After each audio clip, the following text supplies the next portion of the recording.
So, magandang araw. Ngayon ay mag-unboxing tayo.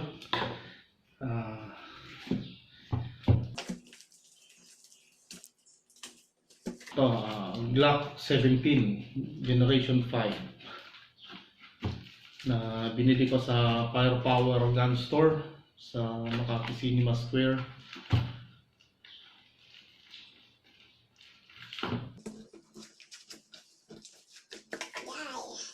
Mahigpit ang box.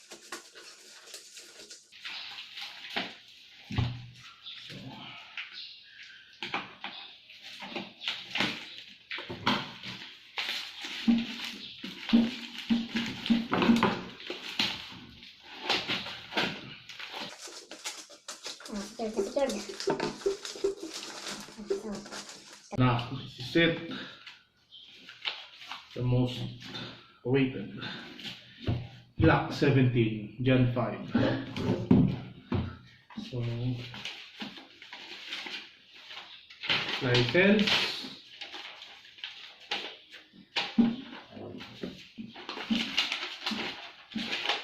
PTT, permit to transport. Ouch.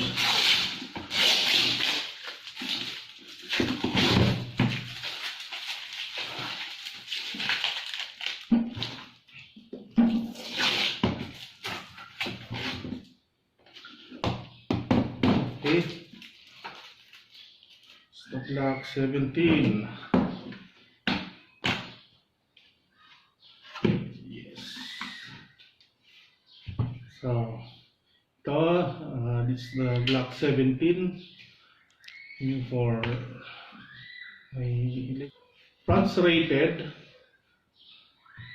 ambidextrous slide release. So okay siya sa mga lefty or kaliwete. Tritium sights, additional 2,000 pesos. So parang mas malambot yung trigger niya sa Gen 3 and 4. So with 2 magazines. Pero yung issue sa PNP, tatlo yung kasama. Pero pag sa civilian, parang dalawa lang talaga. And loader, brush, cleaning brush, and different box straps sa iba-ibang size ng hands. So sa Gen 5, bale tinanggal nila yung finger grooves. Naka-flare na yung grip niya. So no need for magwell actually. So pasok na pasok to sa production division. Only load 15. And i-ano ko rin sa susunod na video siguro yung range time nito, range test. So sabi nila yung barrel nito hindi na yung polygonal, ano na to, yung traditional lance and groove. So okay lang sa kanya yung Teflon coated or lead na ammos. Pero still siguro kung sa competition mas maganda pa rin yung copper coated or Teflon na reloads. So pero yung trigger niya malambot talaga. Tapos as compared sa Gen 3, ito parang inadapt niya yung sa Gen 1 na single pin lang. Dito hindi na yung dalawa. So still parehas yung pagtanggal, yung slide. Same recoil system sa Gen 4. Ito yung sinasabi na marksman barrel. So ayun, traditional lance and grooves nga, 9x19, 9mm. Ang finish niya, since this is Glock USA made, ano siya, black nitride kasi hindi allowed sa US yung 10-4 finish sa environmental issues. So all in all, maganda yung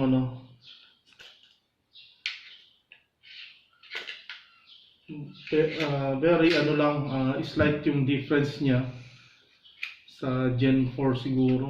Pero ito yung mga nire-request yata na ng maraming gun enthusiasts and shooters. Yun, pinagbigyan ng Glock, ambi, slide release, and fronts rated. Okay naman. Okay, for the next video, range test. Okay.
Dahil lumawag dyan sa bilog. Dapat.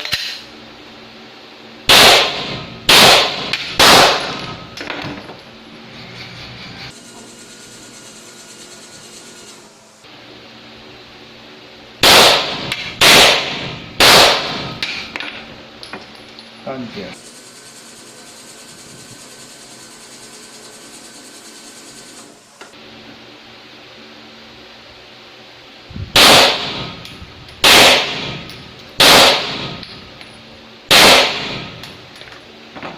Milkis. Ilang litres yan? 10.